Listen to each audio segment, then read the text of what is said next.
si estudiamos cuidadosamente la piedra solar, el calendario azteca, encontraremos allí una sabiduría extraordinaria. Dicen los náhuatl que los hijos del primer sol fueron devorados por los tigres, que los hijos del segundo sol fueron arrasados por fuertes huracanes y que se convirtieron en monos o changos, que los hijos del tercer sol perecieron por sol de lluvia, de fuego y grandes terremotos y se transformaron en pájaros. Dicen que los hijos del cuarto sol fueron tragados por las aguas y que se convirtieron en peces. Más nada dicen sobre los hijos del quinto sol. Mas investigamos a fondo cuál ha de ser la suerte de los hijos del quinto sol. No dicen cómo se convirtieron en el pasado, porque están hablando con respecto a un futuro. Mas sí dicen cómo habrán de perecer. Pronostican, ya hablando para el futuro. Los hijos del quinto sol perecerán por el fuego y los terremotos.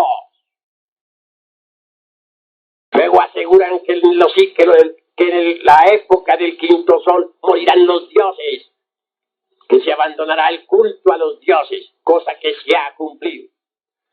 Mas ponen nuevo énfasis los náhuatl en su calendario azteca para decir que durante la época del sexto sol resucitarán los dioses y que en la época del séptimo sol todo será divinal.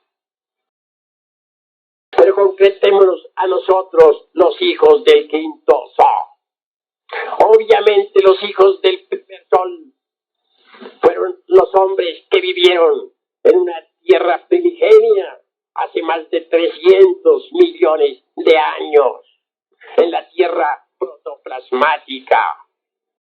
Se dice que fueron devorados por los tigres porque eran hijos de la sabiduría. Eran los hombres protoplasmáticos. Al hablar de hombres protoplasmáticos, parece que esto chocara con la teoría de Haeckel, que nos habla únicamente de esa pizca de sal llamada protoplasma. Los hombres protoplasmáticos tenían cuerpos gelatinosos. Eran dúctiles, elásticos, plásticos. Podían asumir gigantescas estaturas o reducirse a un punto matemático. Eran andróginos. Se reproducían en la misma forma en que se reproducen las células, por división celular. Ese fenómeno de reproducción quedó precisamente en nuestra sangre. Así vemos cómo las células se dividen en dos y las dos en cuatro para reproducirse. Que fueron devorados por los tigres, sí, la sabiduría. Cuando se habla de los hijos del segundo sol, que fueron arrasados por fuertes huracanes, se habla realmente en forma esotérica. Los hiperbóreos tenían cuerpos andróginos, pero algo menos gelatinosos, más gaseosos. Se dice que se transformaron en changos, es decir, que se degeneraron y perecieron. Se habla también en la cultura de nuestros antepasados de Anáhuac sobre los hijos del tercer sol, los lemúes. Estos eran hermafroditas gigantescos, tal como vemos sus representaciones en aquellas esculturas que están en Tula. Se reproducían por gemación. Los hijos del segundo sol se reproducían por brotación, pero los hijos del tercer sol por gemación. Es claro que aquellos hermafroditas ovulaban, y ese óvulo que se escapaba de sus ovarios venía a la existencia ya fecundado, pues eran varón y hembra, como dice la Biblia. Dios creó a los hombres varón y hembra los hizo. Entonces, se dice que en determinada época aquellos huevos se abrían y de allí salía una criatura que se alimentaba del padre madre. Esto de que fueron hermafroditas nos invita a pensar. Ciertamente las tetillas del varón son glándulas mamarias atrofiadas. El clítoris de la mujer es un falo masculino atrofiado y recogido con ligamentos nerviosos. Pues en el organismo humano está el testimonio de que un día la raza humana fue hermafrodita.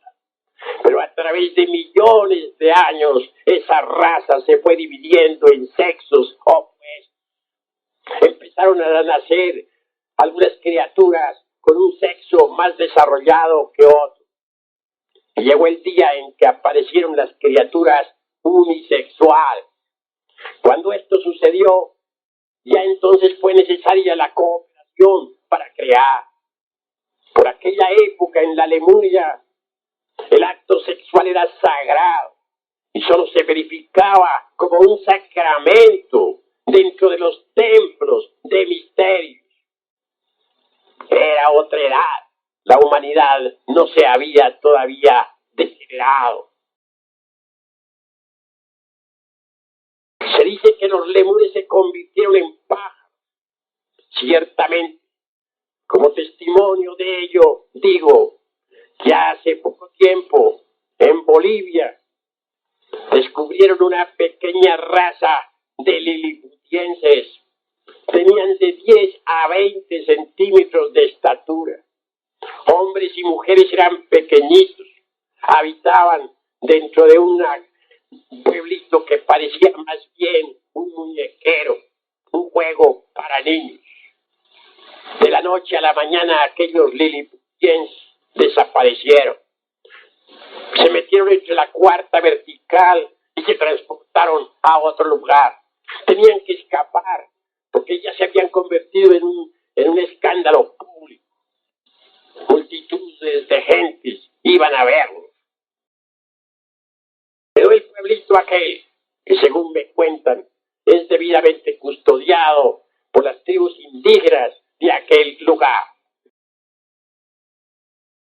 Así pues, es cierto eso, de que los hijos del tercer sol se convirtieron en pájaros. Los hijos del cuarto sol perecieron por las aguas, se transformaron en peces. Así es. Es decir, se fueron tragados por el océano. En cuanto a nosotros, los hijos del quinto sol, obviamente hemos de perecer por el fuego y los terremotos. Los terremotos se están intensificando de instante en instante, de momento en momento. Sucede que en el fondo de los océanos está la tierra agrietada. Un sistema de grietas existe en los lechos de los océanos Atlántico y Pacífico. Algunas grietas de esas son ya tan profundas que el océano está penetrando dentro de ellas y se ha puesto en contacto con el fuego que circula dentro del interior de la Tierra. A consecuencia de eso, se producen vapores y presiones que aumentan de instante en instante, de momento en momento. Esa es la causa secreta de tantos y tantos terremotos que se están sucediendo por esta época. Ya no convence a nadie la teoría aquella de que tal o cual terremoto se debió simplemente a un cambio o a un movimiento o a un deslizamiento de determinadas capas geológicas. La cruda realidad es que tan pronto tiembla en un país como tiembla en otro. Y cada día los terremotos se hacen más y más intensos. Y se harán cada día más intensos. De eso no cabe la menor duda. Si se añade a eso las explosiones atómicas que tirios y troyanos están realizando dentro del interior del planeta Tierra, no puede sorprendernos que en cualquier momento haya pues alguna gran catástrofe.